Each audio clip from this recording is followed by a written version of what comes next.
Councilor Cameron, Councilor Donahue, Councilor Khan, Councilor Lane, Councilor McCauley, Councilor Preston, and Council President Shan. Sounds like a roll call. And the following school committee members: Bryan Callahan, Stephen Cole, Sarah Hall, Juliet Walker, thank you, Bruce Menon, thank you, and Brianna Higgins.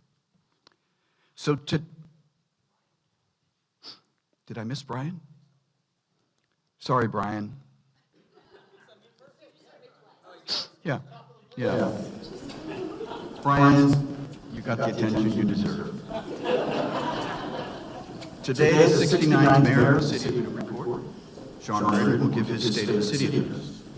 Just so you know where we're going, the today program has 4 parts. First, we're honored to have Senator Bruce Tarr with us, almost, and he will say a few words. Then Council President Heather Shan will do likewise. Then the mayor will deliver his State of the City address. And lastly, the mayor will present the first ever Public and Community Service Awards.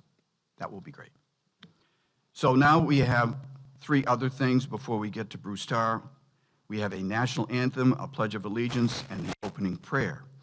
The national anthem, I'm pleased to tell you that 7th grader Nora Baker will sing for us. Nora? Is Nora here?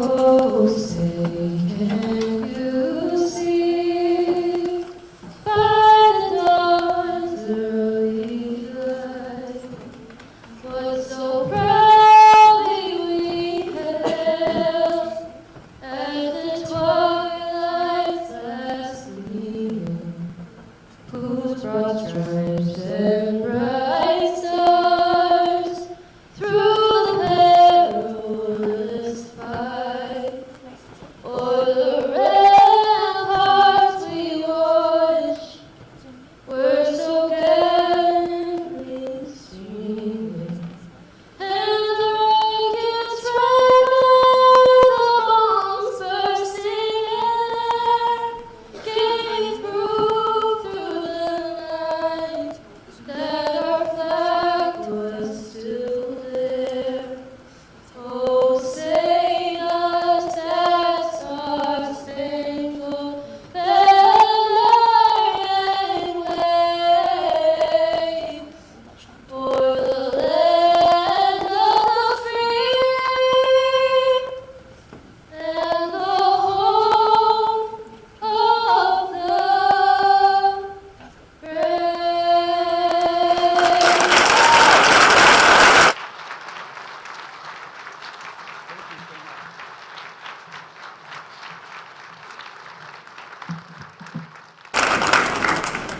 We're going to go right into the pledge of allegiance. Stay standing, please. But I must say, Nora, that's just what a gift. I mean, I don't know about any of you, I got chill. I got chill. So, we're now going to lead the pledge of allegiance by Sadie Reardon, Ruby Reardon, and Molly Reardon.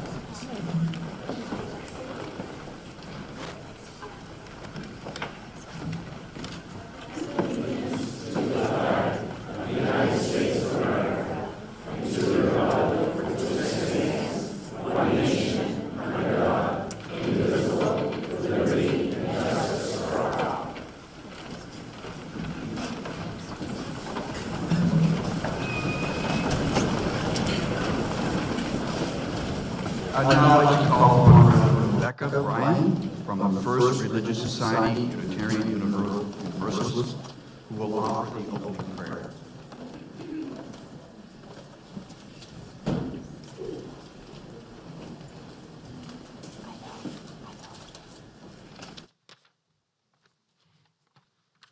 Please join me in a spirit of prayer and meditation. Start by taking a deep breath.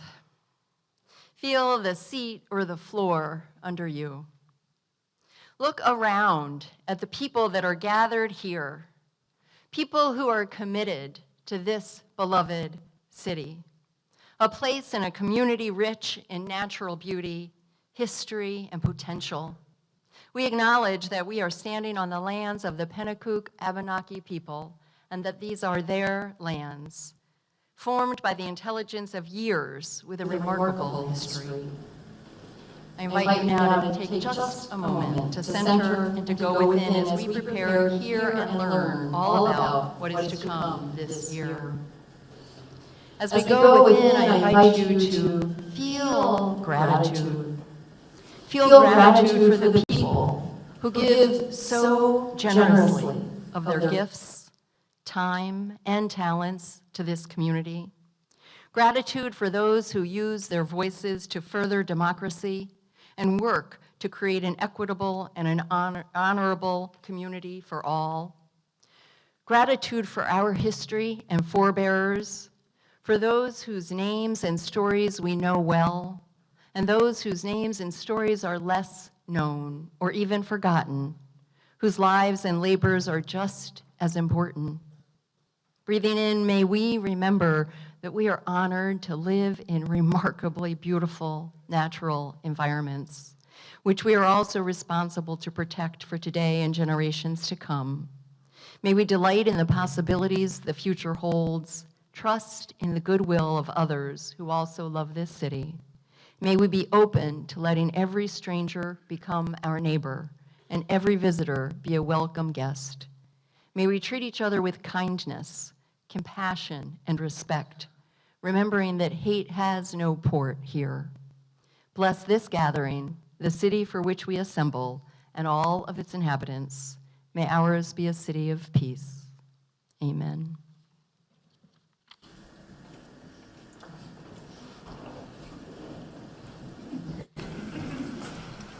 Thank you, Reverend.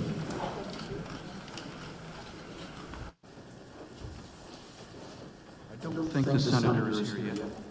So what we're... Oh, he is. Where? Next to Bryan. Okay, that's wonderful. Timing's impeccable. So, now, right on schedule, I'm pleased to introduce our Senator Bruce Tarr.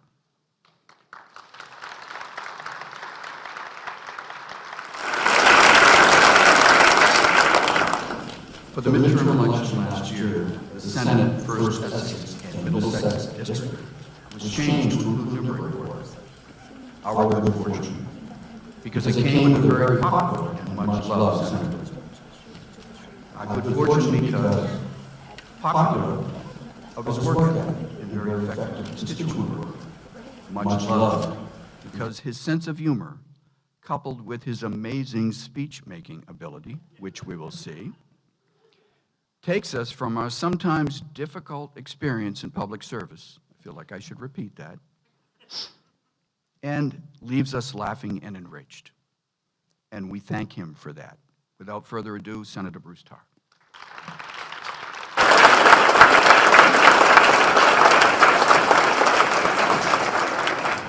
Thank you very much, Mr. Clerk, and good evening. And, you know, when you have an introduction like that continues to unfold, the best thing you can usually do is just stay in your seat. And I've been content to wait several more minutes, Richard, just so you know, as that introduction continued to move forward. But I do want to thank you for it, and I want to thank Mayor Reardon for the honor of being able to be with you tonight on one of the most important nights in the life of this historic port city, when we all, people who love this community, gather together to think about the year that has passed, the years that is to come, and all the things that we need to be concerned about together in our fulfillment of our individual roles and our collective roles as stewards of this incredible, historic port city. And I do want to apologize, Mr. Clerk, I was a little bit late getting here. I was witnessing firsthand the tremendous work of the men and women who sand our roadways as I was driving behind one of them and experiencing as close as I possibly could their work of putting sand and treatment on the roadways so that when we leave here tonight, we will leave here not only inspired by the words of the mayor, but we'll also leave on safe roadways. And I want to express my gratitude to them. But, you know, we are here at an interesting time for municipalities and indeed for our society. We're here remembering the fact that it wasn't all that long ago that we joined in this auditorium for the inauguration of Mayor Sean Reardon. And at that inauguration, we saw the vision and the caring and the compassion and resourcefulness of the man in whom trust has been placed for the guidance of this city. And we heard about his plans, but mostly we heard about his love for the city, and we heard about what we knew would be an inclusive approach to the way that it is governed. We return here tonight to hear about not only his first year and what has occurred in the city and what has been accomplished, but also to hear about his vision for the coming year. And I hope as he unveils that vision, and we all listen carefully to its detail, that we'll be thinking about the role that we can play in helping to advance the best interests of this community.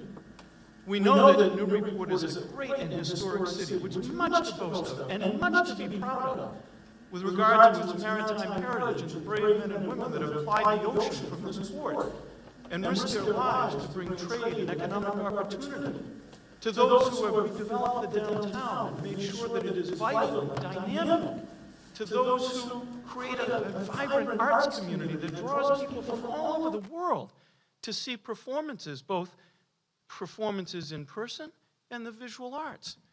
We know that there is so much economic activity that's ongoing in this city. And so as we join here tonight, we know that it's up to all of us to be able to continue growing those things. We know that we live in uncertain times with inflation and energy costs that challenge household budgets. We know that work patterns are changing. But we also know that there are some things that continue to be important no matter what. Maintaining the character of this community, ensuring that kids get a proper education that allows them to maximize their potential, ensuring that economic growth comes with an invitation and a purpose of including everyone at the table, and ensuring that we celebrate and support all of those who contribute to the character of this great city. Now we know, because we've seen him in action now for a year, that our mayor operates in an inclusive way, a way that reaches out to all of us and communicates with all of us. He has done that so well with the legislative delegation by identifying priorities, helping us to understand some of the city's vulnerabilities that we need to address together. And he's done it by creating a spirit of togetherness and responsiveness and respectfulness. And that's why tonight it's so important for us to be here together, to think about the issues of housing, to think about issues like Newburyport Youth Services, to think about maintaining the responsible development of the waterfront, to address the issue of parking, which seems to never end as we go forward. But most of all, to remember that as we move forward together under his leadership, that we need to remember the importance of everything that has come before and reflect it in everything that is to come. And that's what a state of the city is all about. So I eagerly look forward to hearing from him, as I know all of you do. It's good to see so many of my colleagues in government here as well tonight. And I know that all of us are here for many reasons, but one of them is respect for this mayor and appreciation for the way that he has reached out and built a network with all of us. It will yield dividends, I assure you. And for my own part, I just want to say thanks to all of you for the way I've been received since officially becoming your senator, to the folks that have reached out with their ideas, with their support, with their offers of collaboration, and certainly for your enthusiasm at the opportunity for us to work together. I personally appreciate that, and I personally deeply appreciate the way that Mayor Sean Reardon has reached out and created the opportunity for the kind of limitless collaboration that will make us all stronger, that will make us all better, and that will elevate what we already have as pride in this community to an even greater level. Thank you, Mr. Mayor, for including me in tonight's ceremonies. Thank you all for what you do for this great port city, and thank you all for our shared commitment to making Newburyport better, stronger, more prosperous, more inclusive, more equitable, the very best that it can be. It is an honor to be here with all of you. Thank you.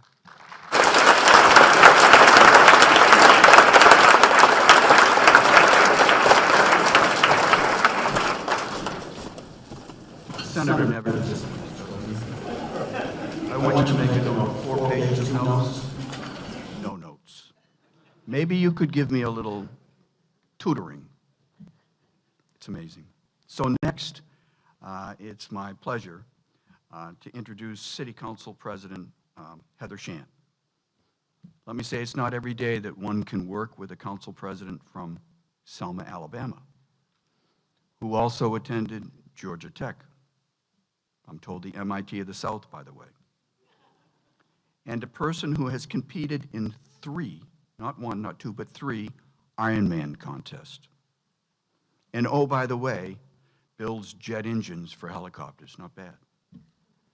I now introduce our newly re-elected City Council President.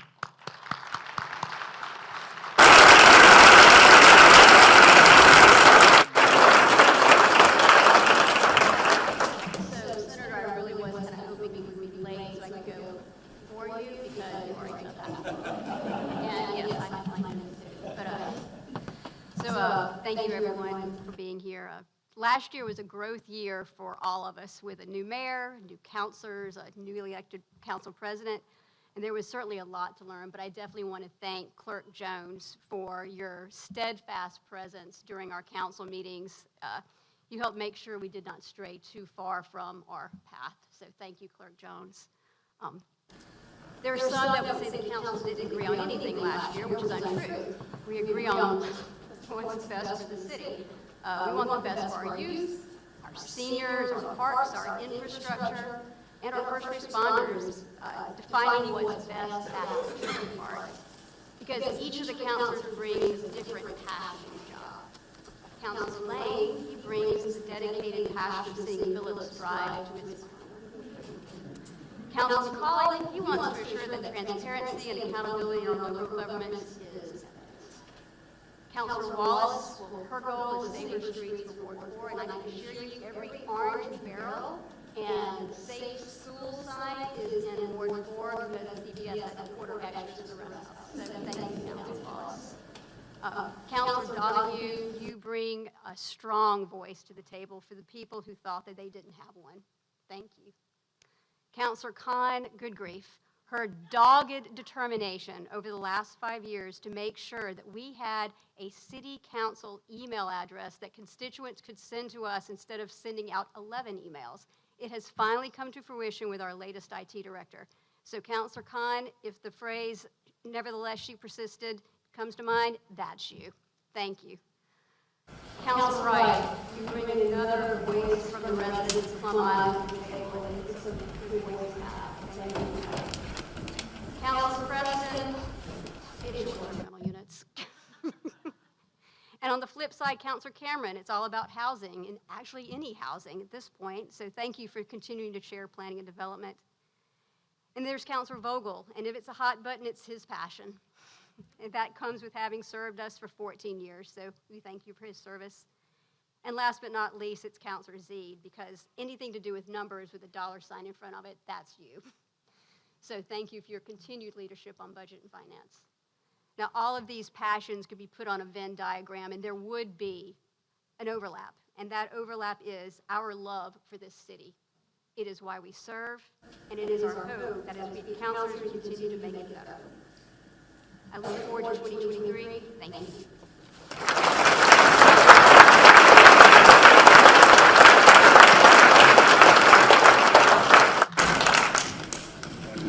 Nicely said. So now, it's my distinct honor to introduce Mayor Sean R. Reardon, whom I've known well since I painted his portrait when he was a teenager. Believe that. And yes, he sat perfectly still. Our families have been close for generations. For example, his mother, Patty, set up the blind date that led to my marriage. Believe that. And his Uncle Bob was in our wedding. However, as I've thought over the last couple of days, the obvious occurs to me. He comes from a family defined by public service, particularly to this, our city of Newburyport. His mother and father in the schools, his aunts Leslie, Judy, and Mary Beth also, his uncle as a fire lieutenant, his great uncle as an assistant superintendent of school, and of course, his grandfather, Warren O. Page, the legendary fire chief. Don't you wonder what he would say about all of this? I do. So, in summary, the mayor will be focused on what's best for the city in his unselfish, warm, encouraging manner, bolstered by his strong work ethic that I have witnessed. The mayor will now deliver his first State of the City, and following that, the first and highly anticipated annual Public and Community Service Awards. Without any further ado, I offer you Sean Reardon.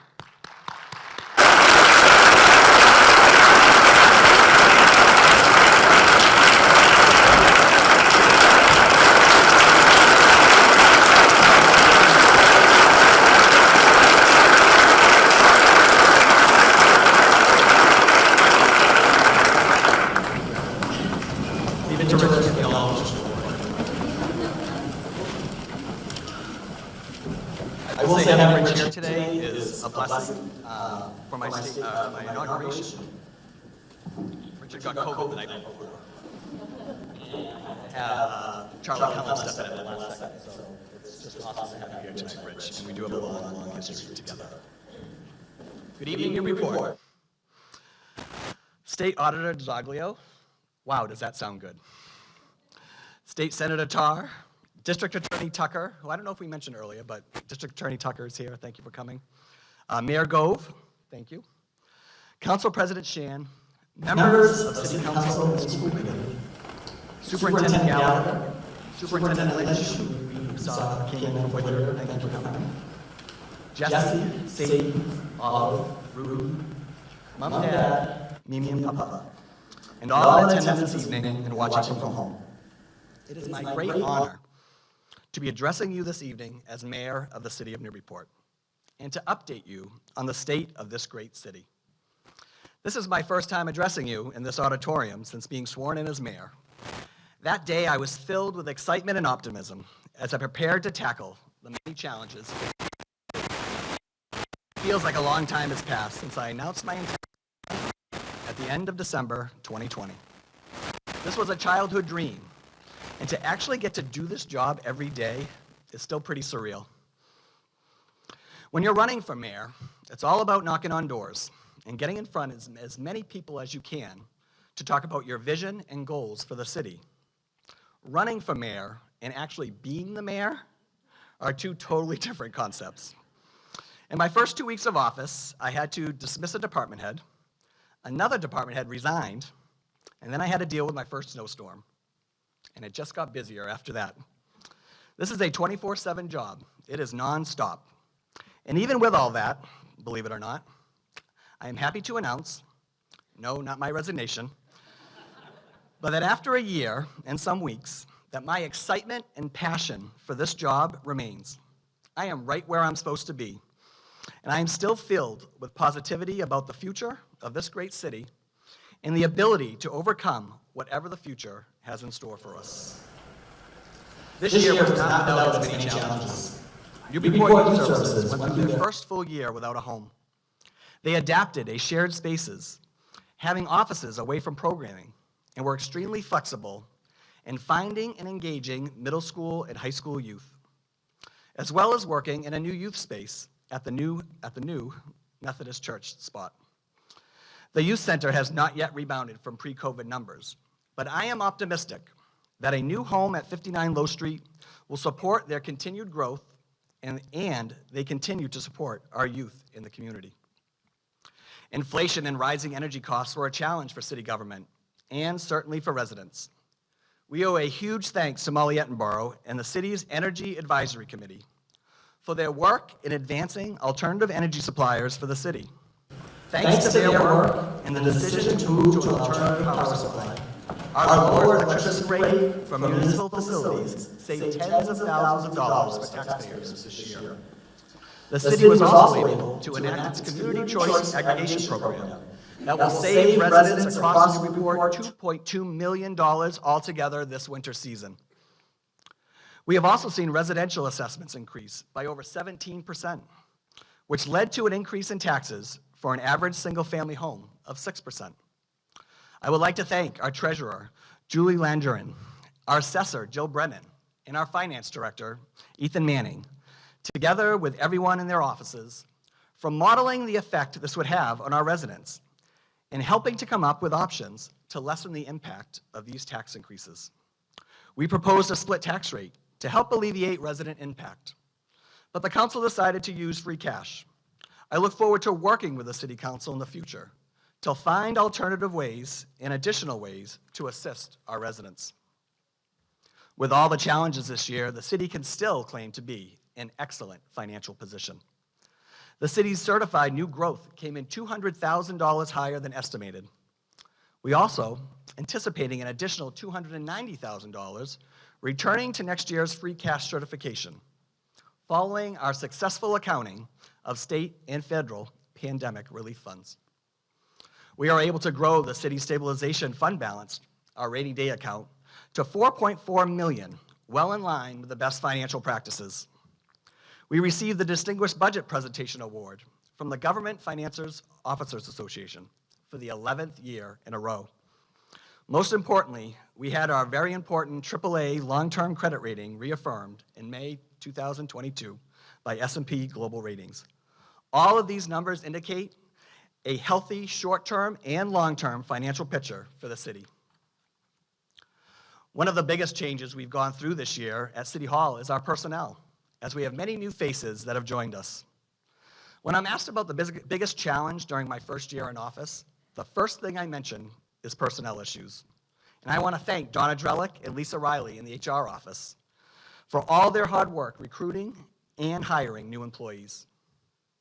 Our information technology department of 2 is 100% new staff, as we welcome James Pope as IT director and Kevin Kiley as IT support coordinator.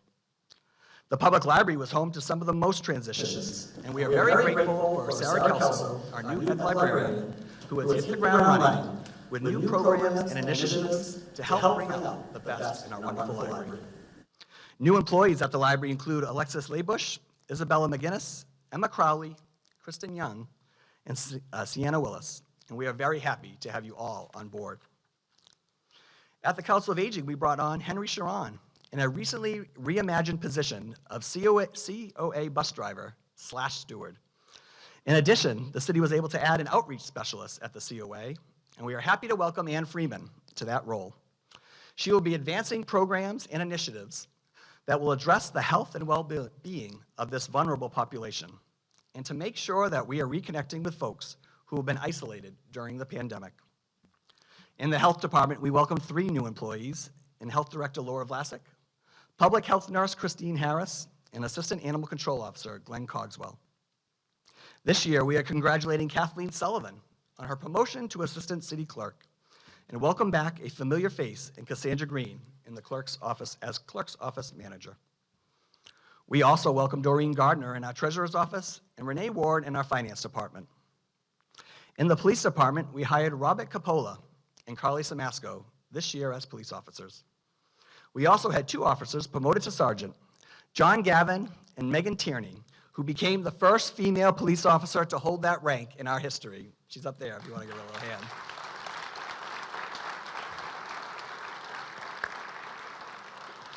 The fire department has gone through significant changes in leadership positions over the past year. Chief Chris Clare is currently on leave and will be retiring later this year. We are thankful to our active leadership who have stepped up to continue the excellent work of the department. Active Chief Steve Bradbury, Active Deputy Chief Barry Salt, and Active Lieutenant Jason Lowry have all brought stability and excellence to the department, and we are certainly lucky to have them. We have begun the process of hiring the next chief with the creation of a resume screening committee that will be led by former Sheriff Frank Cousins. This process is, of course, very personal to me, as my grandfather, Warren Oliver Page, was the first permanent chief hired by the city back in 1960. Some of the departments served under him. We will soon post a position and host an assessment center in order to find the most qualified candidate for fire chief. We will continue to keep council and public updated on this process. We will also be welcoming a new director of the Department of Public Services this year, after the retirement of longtime director Tony Finari. We extend our deepest appreciation to acting director Jamie Tuckalo for serving in his absence. We will begin. Oh, you can do that. Yeah, sure. We will begin with a student director position with the assistance of the Collins Center of UMass Boston, who is leading the search. We look forward to having a new director and a fully staffed department soon. DPS also welcomed our new city electrician, Jeff Matheson, this year. He has hit the ground running and has made an immediate impact. We welcome 9 other employees to the DPS this year and are grateful for all they do for our city, especially on nights like this. I was happy to hire 3 additions to my team a year ago. Christine Jackson as an executive assistant, Andrew Levine as chief of staff, and Kim Turner as manager of special projects.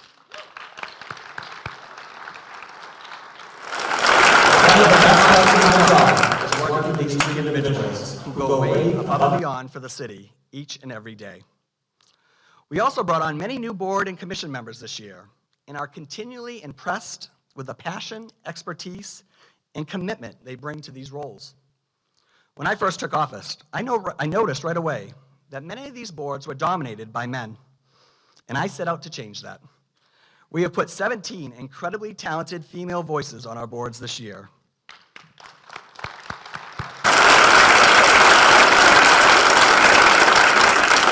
We will also host a boards and commissions open house this spring, so residents can get to know these important volunteer positions and their role in local government. Now, this incredible staff at Newburyport was certainly busy this year, and plenty to work on, starting with our physical assets. One of my main priorities upon taking office last year was to improve the city's streets and sidewalks. This was the #1 issue I heard when knocking on doors during my campaign. Under the direction of then Deputy Director Jamie Tuckalo, we were able to pave 23 streets in wards 1, 3, and 5 in the first year of my 5-year streets and sidewalk plan. Thank you. This represented over 4.6 miles of roadway, and I am grateful for the City Council for approving $2.4 million over the next 2 years to spend on these identified streets and sidewalks. And we will further supplement the funds with State Chapter 90 and meals tax dollars to commit to $2 million a year for the next 5 years. We believe this will make us take massive strides in keeping our infrastructure safe for residents, and we have looked for ways to improve traffic safety and pedestrian access. The U.S. Army Corps of Engineers began their dredge of the Merrimack River, the Federal Navigation Channel, a project that the city has been working on for over 10 years. While this project is currently paused, we are gonna get this back up and started, Plum Island. It is on track to finish this March. We know this effort is not enough to address the issues of erosion on Plum Island, and we are continuing to push the Army Corps to perform the study that they have promised on their jetty, thank you, Senator Markey, and the need for an additional spur. Securing Plum Island is foundational to the future of the city, and we must work with our partners to keep our eyes on long-term sustainability. In our building department, we saw an increase of over 21% in permits issued in 2022 compared to the previous year. Revenue collected from these permits increased over 20% to over $1 million. The health department has worked to make sure all health standards in the city are met, including the number of food inspections of the city restaurants, updating dog licenses, and the new requirements from the state for notifications of combined sewage overflows. In the coming year, the department will look to find the right balance for this system, notifying all those looking for CSO notification with up-to-date information, while not dissuading use and enjoyment of the river when it is safe. We will continue to work collaboratively with area partners and legislative leaders to address the root causes of CSOs. On a more positive note regarding the Merrimack, on August 3rd this year, we celebrated recertification of Newburyport as a Coast Guard city. This important partnership is part of what makes Newburyport the city it is, and it is an honor to continue to work with the U.S. Coast Guard. Our social service aligned departments were busy serving the people of Newburyport in big ways and small. The Council of Aging saw over 750 individuals participate in sponsored activities. They will continue this year to make sure that some of the city's most vulnerable residents are assisted with their many needs, including food security and transportation. We are particularly grateful for the work of one of our guests tonight, State Senator, and I'll say it again, our now State Auditor, Diane Stumble.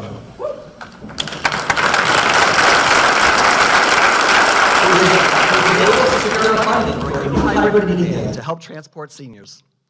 This vehicle will complement the COA buses to help connect seniors to the many destinations across the region and provide a vital link to services they require. Our Veteran Services Department successfully entered over 100 VA claims this year, which helps support our city veterans. In 2021, over $280,000 was distributed to city veterans, and we anticipate even higher numbers in 2022 when that federal report is released. The library partnered with NYS to offer regular drop-in hours with our city social worker. This was at the library for residents in need, and it began a collaboration with the city to further diversity, equity, and inclusion initiatives. The library participated in a number of outreach events throughout the year, including the Waterfront Festival, Yankee Homecoming, and Know Your Community Day. Our clerk's office did an excellent job through another election year and continues to provide helpful services for residents and the council. And our public safety departments continue their important work under difficult circumstances. At a time when many area fire departments have been struggling with lack of staffing and have been forced to rely more heavily on other departments for assistance, Newburyport firefighters have continued to answer the call of both Newburyport's residents and others. The department aims to continue implementing its new software this year and to ensure they have proper equipment to keep employees and the community safe. Our police department has worked to follow the new requirements of the State Police Officers Standards and Training Commission, and officers have been able to attend and complete specialized training from the state as a result. The department is committed to treating every interaction with the public as an opportunity to improve the relationship they have with the community. This year, the department will focus on updating the dispatch center at the police station, hiring sworn and civilian employees, and maintaining its accreditation in the upcoming renewal process. Our Harbor Master's office continued to play an invaluable role in public safety.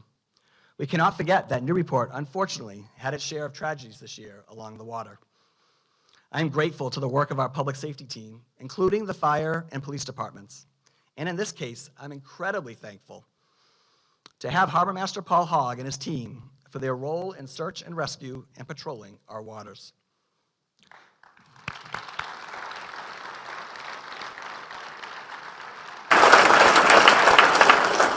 Newburyport Public Schools has implemented their Portrait of a Graduate vision and updated their strategic plan, and implemented major initiatives, including a district-level curriculum mapping cycle, expanding in-district special education programs, and a new website and app, and offering free tuition kindergarten for all our students.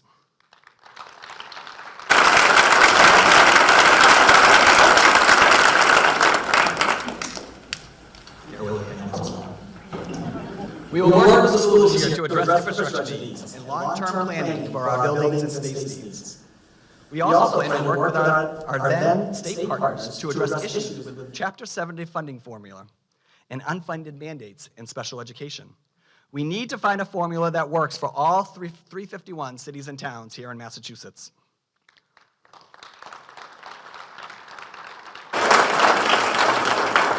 Many of the projects we're taking on this year would not be possible without grant funding. And we are so thankful to our state and federal partners for their assistance on projects, including upgrading our city phone systems, advancing sustainability initiatives, and improving safety at priority intersections. We also received large grants to support the Bulkhead, Market Landing Park, the Plum Island Dredge, and other initiatives. Grants totaled over $4.7 million this year And I want to thank grant developer Nancy London and everyone else who worked on these high priority grants.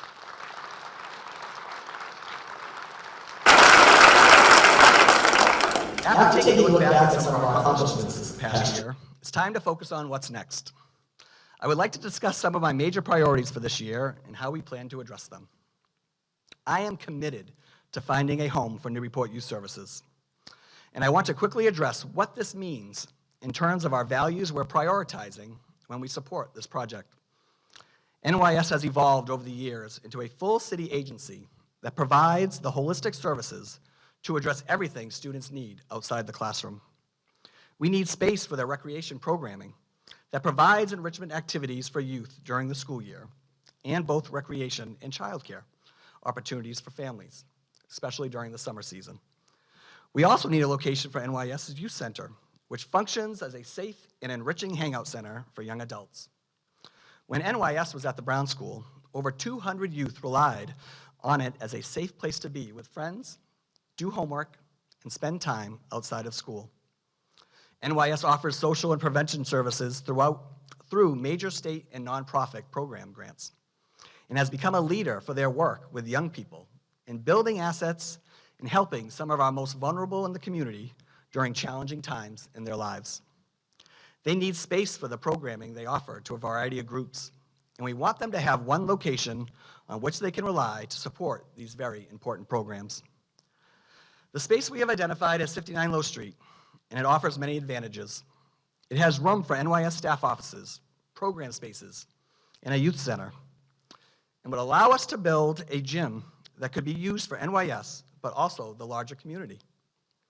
We have a shortage of available gym space in the city, and having a gym for youth recreation, community sports leagues, and senior activities like pickleball would be a tremendous asset for the city.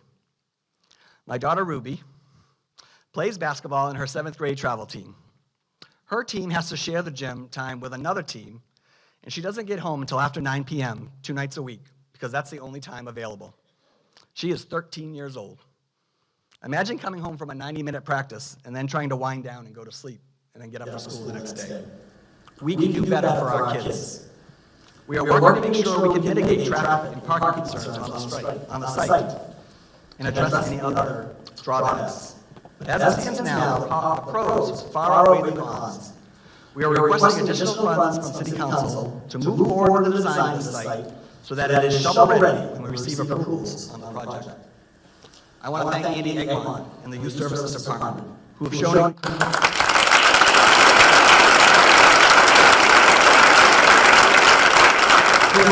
incredible flexibility and resilience in finding ways to work with our youth without a dedicated space.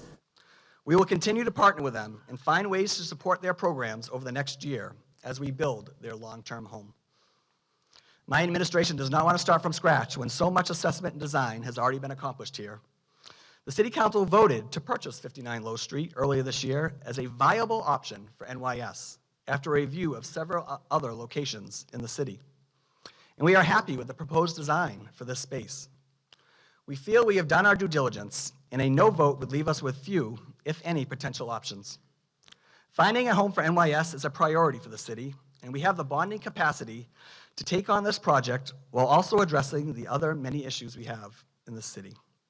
This site fulfills the requests of the department, the administration, and the community. Let's move forward together.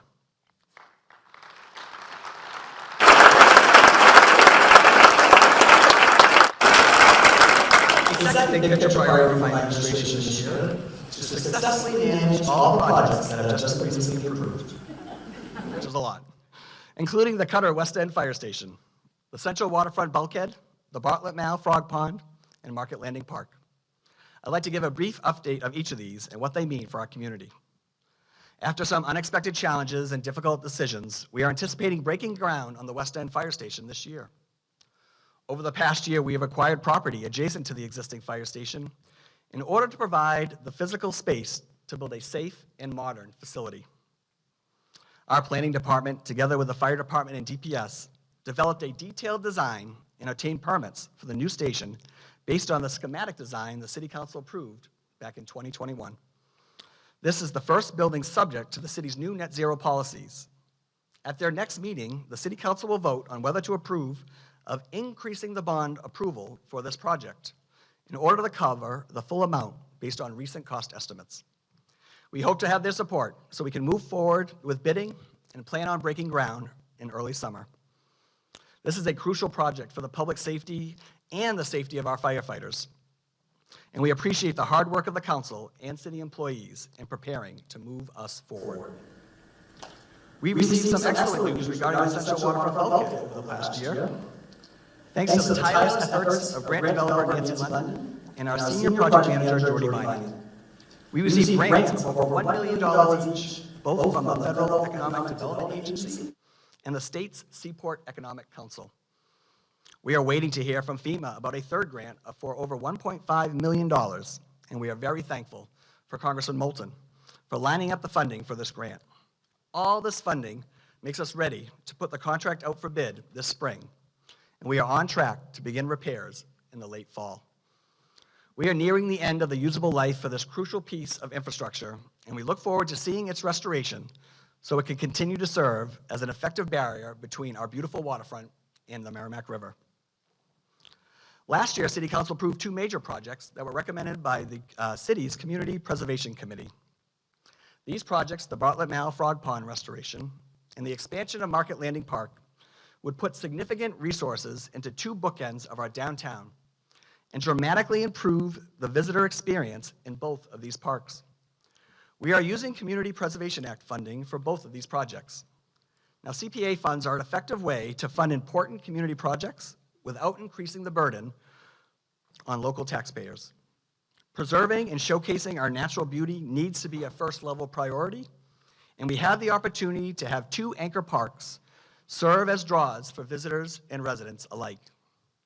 The new Market Landing Park will feature more green space and areas for passive recreation. The Frog Pond at Bartlett Mall will be restored so it can be open to activities like skating and paddle boating, and once again be a jewel for our city. We look forward to making great advancements on both this year. Now, my third priority for this year is to make City Hall work better for you, more effectively and efficiently for everybody. Now, one of the most visible aspects of this is the work residents see done by the DPS. I already discussed the work in paving 23 streets this past year, and we look forward to bringing this initiative towards 2, 4, and 6 this year. I especially appreciate how this new streets and sidewalks plan have made it possible to engage more community members and hear what they are looking for as we work on the plan. Our city engineer, John Eric White, has done excellent work with our ward councilors to listen to residents' concerns and make alterations to our streets to make them safer for pedestrians. From a petition process for residents to ask for streets to be moved up our list, which is now online so everyone can see it, to site visits of priority streets, to a comprehensive traffic safety and an engineering review, DPS has taken advanced measures to make sure this plan is responsive to community needs and built to very high standards. We will be releasing an updated list of streets on this plan soon and look forward to continuing this process. Another way in which residents interact frequently with their government doesn't take place in person at all. It's through our website. We are finally in the final stages of launching our redesigned website, and we are very appreciative to the community members who helped out during this process to answer survey questions and to weigh in with feedback. We are looking forward to improve our online permitting and other services and anticipate making considerable progress over the coming year. We are thrilled to keep this work moving forward, and thanks to our new information technology team, we can make that happen. Keeping a resident focus also means ensuring that all residents are able to feel comfortable working with their government. We are continuing to improve our work in the accessibility space and look forward to continuing our work with the Commission on Disabilities to make sure we're not just only ADA compliant, but that we're actively looking for new ways to engage and welcome those with disabilities in our community. This goal also drives work with our Diversity, Equity, and Inclusion Alliance. The DEI budget for this year was increased, and we have asked Tina Lose, our DEI Alliance coordinator, to take on the task of incorporating a DEI lens into city policies and practices. DEI Alliance also started the Newburyport Sexuality and Gender Alliance, SAGA, which is dedicated to raising awareness and voices of the LGBTQ+ population, and running pride events in the city in June and throughout the year. I look forward to introducing new training and policy initiatives this year in collaboration with the DEI Alliance. I would like to provide some further updates on another major initiative that my administration began last summer and plans to complete in the coming months. Many of you know that I started my involvement in local politics and local government on the Parks Commission. Our incredible parks mean so much to me, and they were such a large part of my childhood. Last August, I proposed a reorganization of the Parks Department and administrative functions consolidated into the DPS, and the other responsibilities transferred to city employees or agencies already tasked with similar work. In anticipation of this reorganization, I eliminated the Parks Director position, and we began a public discussion of the proposed plan. Now, while the plan was eventually tabled, the feedback that we received from the community was invaluable, and I believe we are in a much better place to move forward with these proposed changes.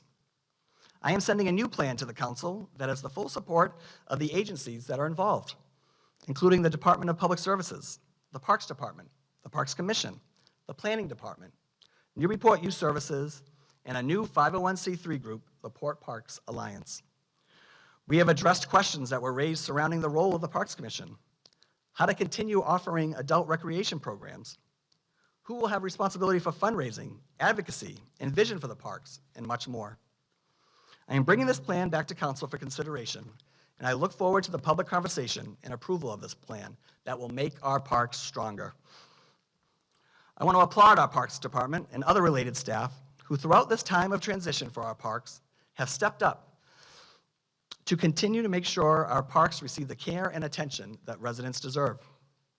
The Parks Department had many accomplishments over the past year, including joint projects with the DPS that led to improved lighting at Atwood Park, the completion of Jogger Park walkway, and improvements to Patrick Tracy Square.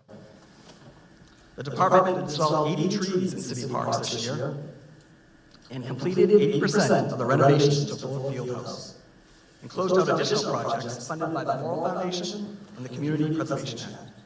I'd like to thank Park Manager Mike Hennessy and his team of Mike Preventure, Lee and Elwell, as well as all his seasonal and part-time workers for all they have done for our parks.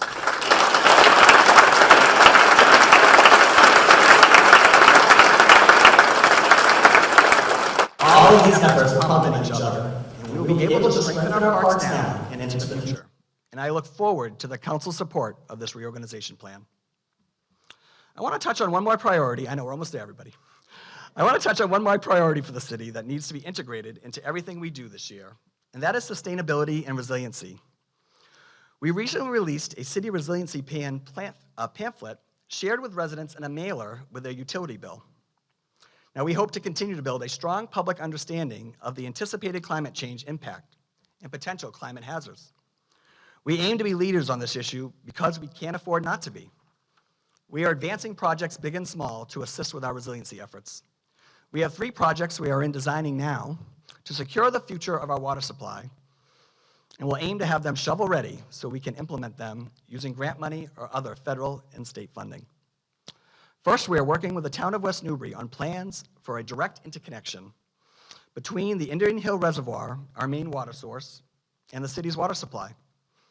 We are also designing improvements to the lower Artichoke River Dam, which will allow it to remain in operation given the anticipated rise in water level in the future. Last, we are advancing a watershed protection plan that will preserve the quality of the city's water supply and provide a strategy for enforcement, land acquisition, and communication that we can use in the future. There are a few issues more important than our water supply, and we will remain committed to finding the best ways to ensure it will be safe and usable in the future. Newburyport is a green community, and we are working hard to meet our net zero goals set locally and by the state. We will continue to look for ways to make our resiliency goals integrated into everything we do as a city, from the purchasing of new vehicles and equipment to our approaches to planning and zoning to encourage more sustainable development. We will continue to revisit this theme in the coming year and beyond. This year, we will finish our comprehensive economic development strategic plan. Our consultant team has done an excellent job in convening stakeholders to research the current state of economic development here in Newburyport, understanding key themes and priorities, and begin to formulate strategies to help us reach our goals. We should be thinking at all times about economic, community, and environmental sustainability. Our small businesses and our rich arts and culture system are the lifeblood of us here in Newburyport. Newburyport is a special city, and we must find ways to make it more accessible and within reach for more residents and visitors, without sacrificing what makes it unique. It's a difficult goal, but I know it's one that we can do together. Now thank you.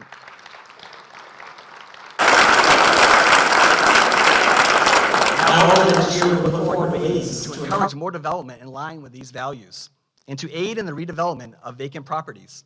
Now, one of these best opportunities, responsible developments here in Newburyport, is the Brown School site.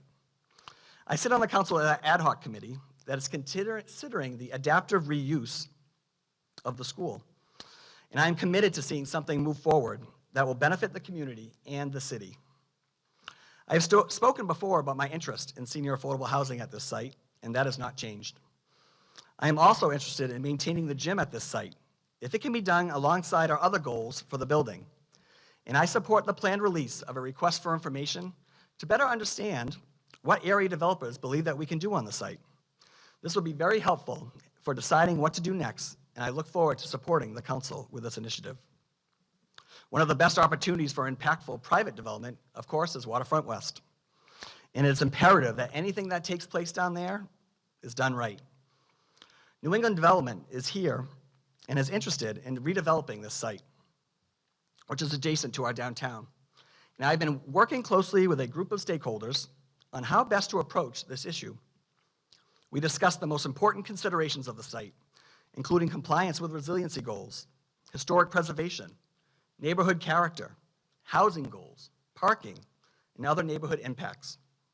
We then created a term sheet, a description of conditions that we will need at any development on this site to meet.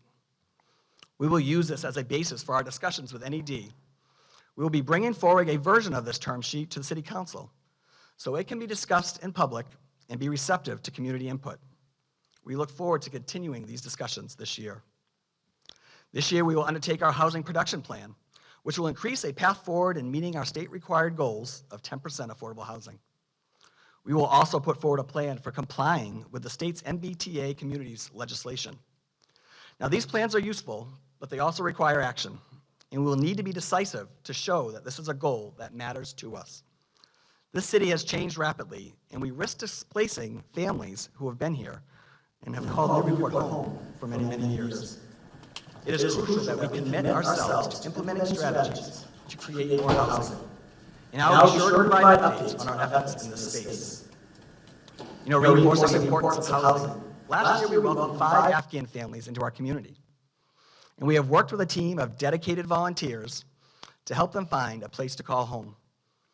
On a personal note, my family has worked closely with the Afghans, and they have truly become a part of the fabric of our community.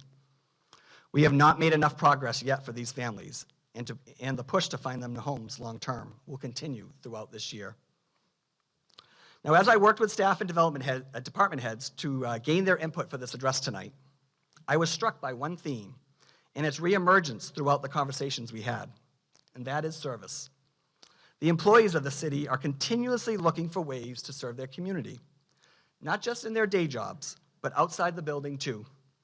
I saw pictures of our library employees racing at the Yankee Homecoming Bed Race in costume and finding new ways to connect with residents who hadn't set foot in the library before. I saw firefighters and police officers running toy and food drives and organizing parades and other outreach events. I saw our planning department assist everyone in the building on how to use this new online software program to better engage with residents. I've seen so many people join boards and commissions with the interest in serving their community. Tonight, we will recognize just a few of the folks who have shown extraordinary public and community service. That we can even have a set of awards like this is just a testament of how great of a community we have. Our social capital remains one of our greatest assets, and if we continue to lead with the ethos of service and look after our neighbors with the passion and commitment on display by the people here tonight that we're going to recognize, I know that the state of our city will remain very, very strong. Thank you very much.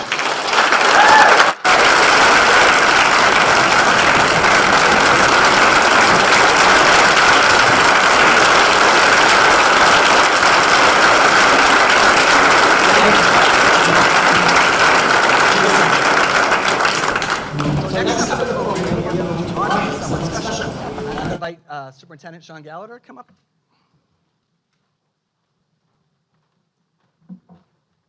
Hey.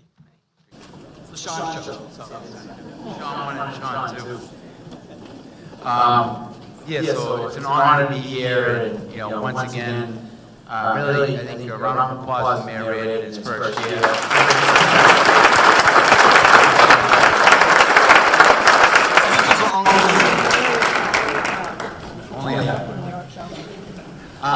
It's actually an honor to be part of this recognition, and when Mayor Reardon asked me to say a few words on behalf of Vikki Hendrickson, I was honored to do so. My first week in Newburyport as superintendent, Vikki was one of the first people that I met. So nice, so genuine. I called my family after and I said, this job's going to be easy. All these people are like, Vikki, I don't have a problem. No, all kidding aside, it's just been an honor to work with her over the past few years. And as you know, the mission of our Newburyport Public Schools calls for the students and staff and community to practice kindness, perseverance, celebrate each unique individual. We always value creative, innovative, rigorous educational opportunities and promote lifelong learning, provide nurturing environments for social, emotional, and physical growth of our students, and we understand and embrace the role of global citizenship. So when I think of our mission, and then I think of Vikki Hendrickson's career over the 20 years, she has really fulfilled that mission in all parts of her life. Vikki's a model for perseverance. She's built Newburyport Adult Ed community program from scratch. And if you all know Vikki, she never takes no for an answer. If someone had an idea for a program or a class, Vikki would make it happen because she wanted to provide a variety of educational opportunities and experiences for all the citizens of Newburyport. For 22 years, she celebrated the genius of Newburyport. She sought out, or if you know Vikki, tracked down talented people and helped them create classes to be offered and share their experience. She has never wavered in her belief that each one of us has something to share, and she has helped hundreds, probably thousands, of educators and the adult ed program instructors to share their passion and knowledge with others. It's an understatement to say Vikki Hendrickson is a lifelong learner. You might even say Vikki is an overachiever in this area. Watching her work, hearing her stories, attending her events, I'm certain Vikki is never not learning. She is a model for the Newburyport citizens, students of what lifelong learning looks like. Every person out there who met Vikki and suddenly found themselves teaching a Newburyport adult ed class knows her love of learning is contagious. As we all know, Vikki has been instrumental in building a thriving literary festival in Newburyport. The young people of our schools have benefited directly from her work. She has generously supported the development of large-scale community reads, so every student in Newburyport has the opportunity to fall in love with reading. Our students learn about writing, and most importantly, students see themselves as lifelong learners. From author visits to gift books to hands-on educational programs, Vikki has helped Newburyport create a nurturing education environment. Finally, Vikki's commitment to providing adult education programs for every Newburyport resident shows her willingness to embrace her role as a global citizen. In recent years, Newburyport Education Program collaborated with the school department to support our newcomer families of students who did not speak English as their first language. Vikki developed a program for residents to assist with English language skills to help Newburyport residents transition to a new life and ensure that every person living here can feel like they belong to this great city. So on behalf of the Newburyport Public Schools and the community at large, I want to personally thank Vikki for her service to our schools and the greater Newburyport community, and we look forward to seeing what she's up to next. Congratulations.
Oh, did you think I needed this? I thought they could hear me in Salisbury. Oh, it's for TV. Oh, yeah, well, okay, let's start over. No, just kidding. But all of you are so terrific. Everybody that lives here that I've met is just adorable. They're just wonderful. They just say, oh, yeah, you want to do that? Well, let's do it. See? Thank you, Vikki.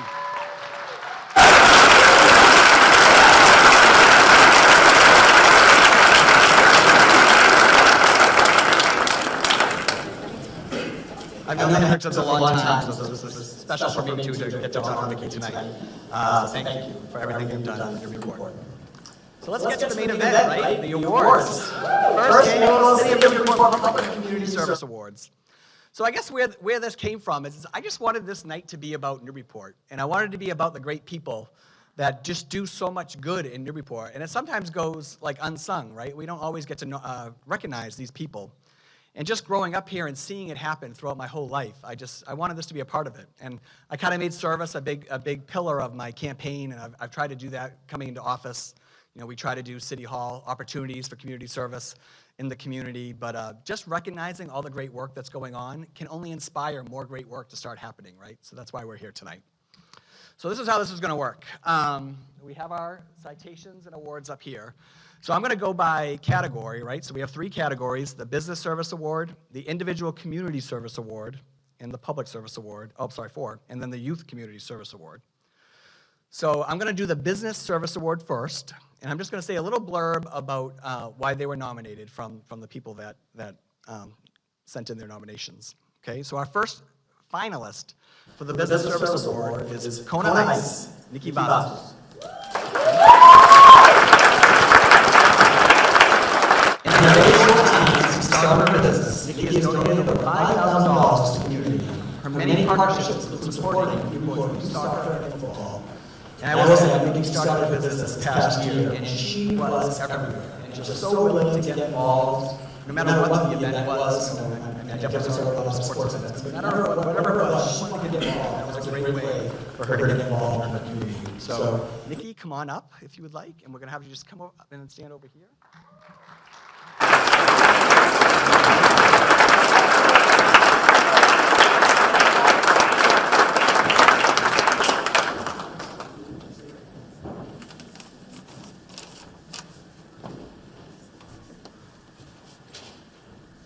Next finalist in the business category, Olive's Coffee and Bakehouse, Deborah Hall.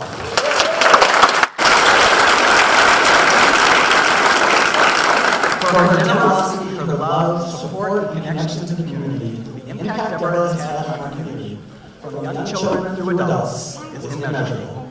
Deborah is the first to help out community bake sales with donations, like the purchase one for the Ukrainian relief and school fundraisers.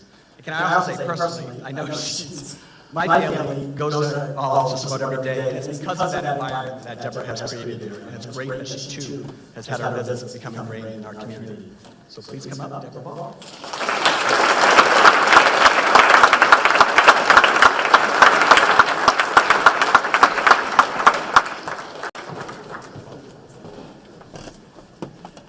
I didn't say this at the beginning, but we got just so many nominations in each category, and so thank you. Hopefully this just continues to grow each year. So now to announce the winner of tonight, and I just made people stay because I thought both of them were so compelling, and I need them both winners tonight.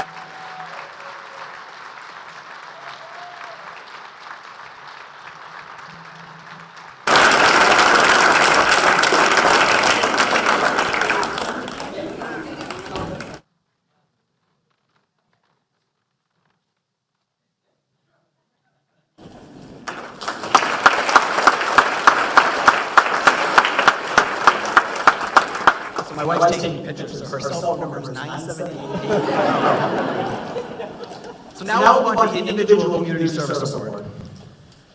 So same thing, hopefully I will read the names, and once you get your citations for this category, you can go ahead back to your seat, okay? All right. So the first one is Jeffrey Briggs. We can do that. For his contributions to Newburyport and beyond art scene, most recently, his legendary Newburyporters exhibit at the Custom House. He loves Newburyport and works to keep its history alive. Jeffrey Briggs.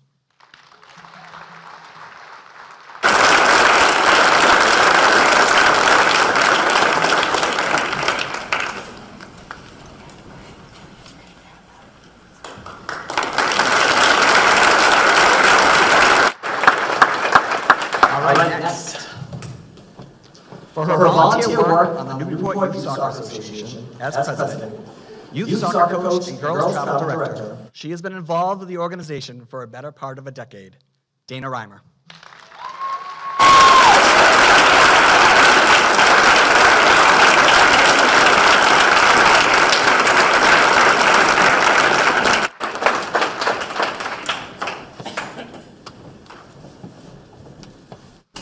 All right, next. For her tireless work as the Newburyport PTO president, bringing cultural and enrichment programs to the schools, making field trips more affordable to families, organizing volunteers, supporting school staff, and so much more. Katie Suchecki.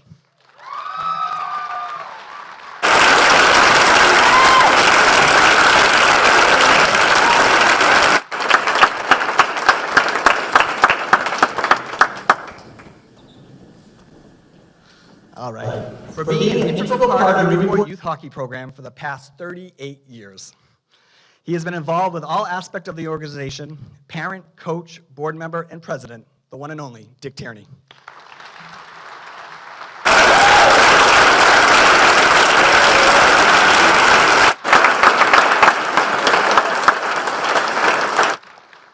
And finally in this category, for her dedication to saving the planet, one recycled bottle at a time. She has volunteered to help the city reduce its waste and increase appropriate recycling. She works tirelessly for or towards Zero Waste Program. Kristen Wolf.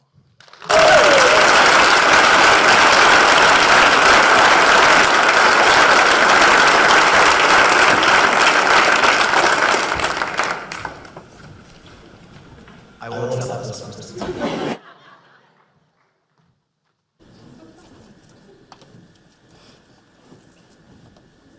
Okay, so I can tell you this was the category we just got a ton of nominations for. So, of course, all of our finalists are incredibly worthy of this honor, which is why I wanted to make sure tonight that we honored everybody who became finalists.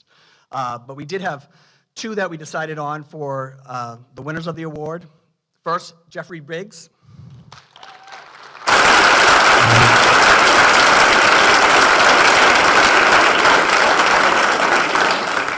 And Dick Tierney.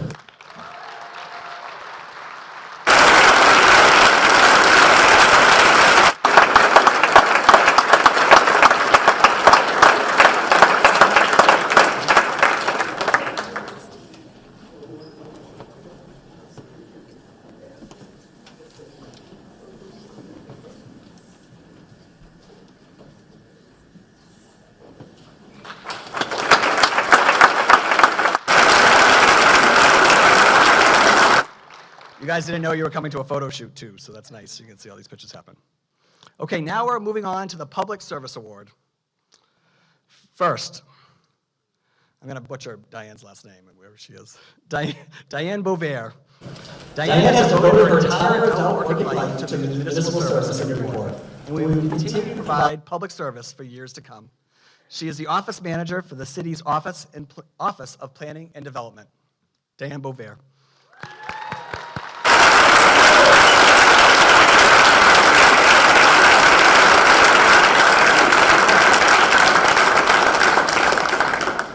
She's also a great employee on the balcony for the rest of our colleagues to watch.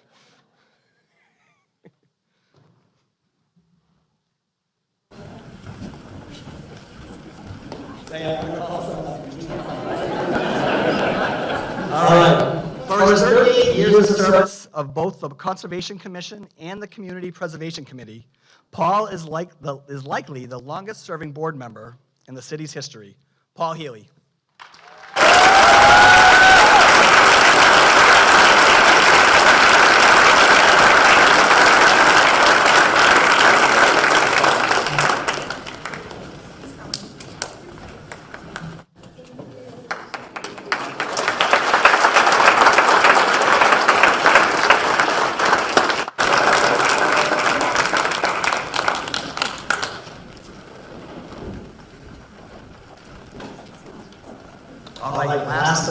Award category.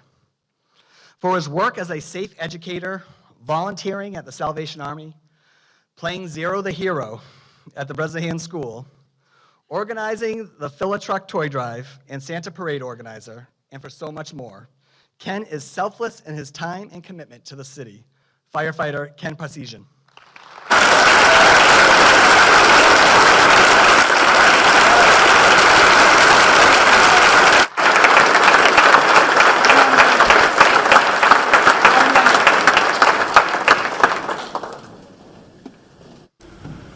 This was a very tough category, but it's not every day you can honor 38 years of service. So Paul Healy, come on back down.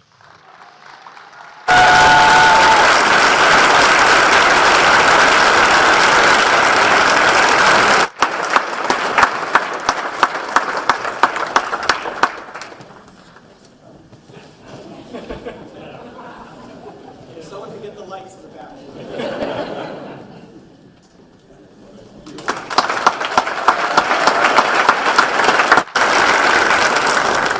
Last but certainly not least, we have so many young people in this community that I think sees the model that our adults are showing to them around service. And so it's amazing the stories that I hear on a daily basis about kids and the youth in our community doing a lot of good. So the first one for the first finalists tonight, I'm going to announce them as a group because there's a bunch of them. Actually, I'll read their names first because there's so many, but Emerson Anderegg, Harper Kulowick, Addie Lord, Sarah Lyman, Molly Mascara, Helen Ober, and Nicolene Trefalt-Lew.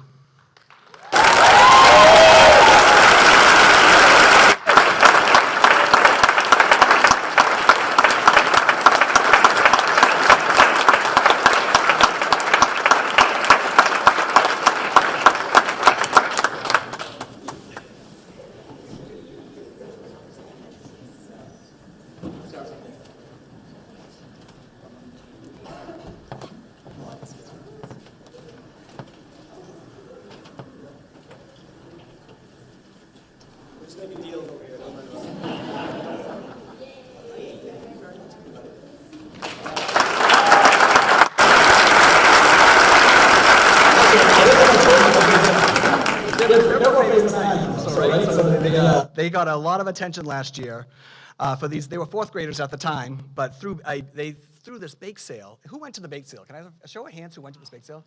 I mean, it was the biggest, craziest bake sale I'd ever seen. And they did this on their own. This was when the war in Ukraine broke out, and they wanted to do something to raise money for relief efforts there. And they raised tens of thousands of dollars, these fourth graders, now fifth graders. So thank you.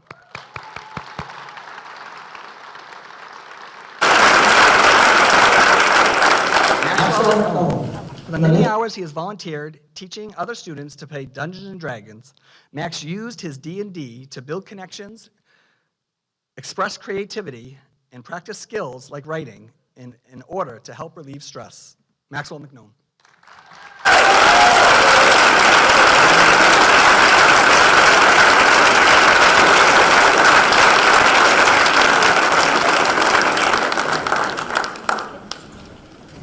Be better at this next year.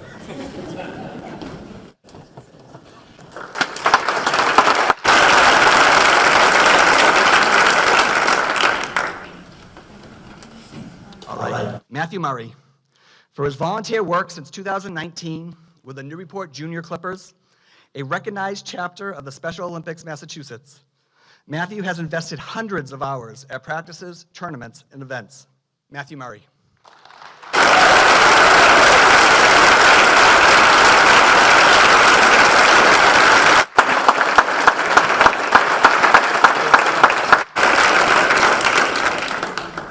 Luke O'Brien, for his work with Gear to Share, taking lightly used sporting equipment and donating it to those in need, Luke O'Brien has touched thousands of student athletes' lives with his generosity. Luke O'Brien.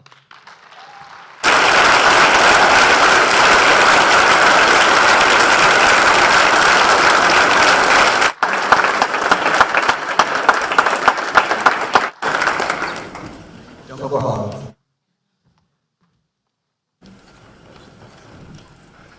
And the winner of the first Youth Community Service Award is Luke O'Brien.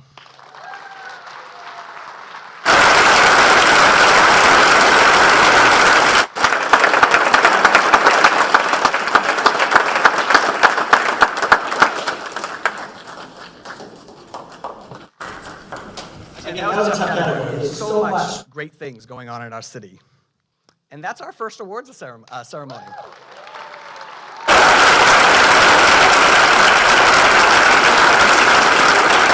Thanks, Clerk Jones, for MC tonight. Well done. And I just want to thank you for all coming out tonight on kind of a rough night. This was a great ceremony for me. It's great to set the stage for what's coming this year and talk about all the great things we've done and all the great things that are coming. And again, I just implore all of you, be active in the community. I have open office hours. Come talk to me. Look at when we do these requests for people to join our boards and commissions. Come check them out, or attend one of these meetings online and try to learn what you can about them. We just have so many people and so many opportunities for people here in Newburyport, and I just hope you take advantage of them. Thanks again. Have a great night, everybody.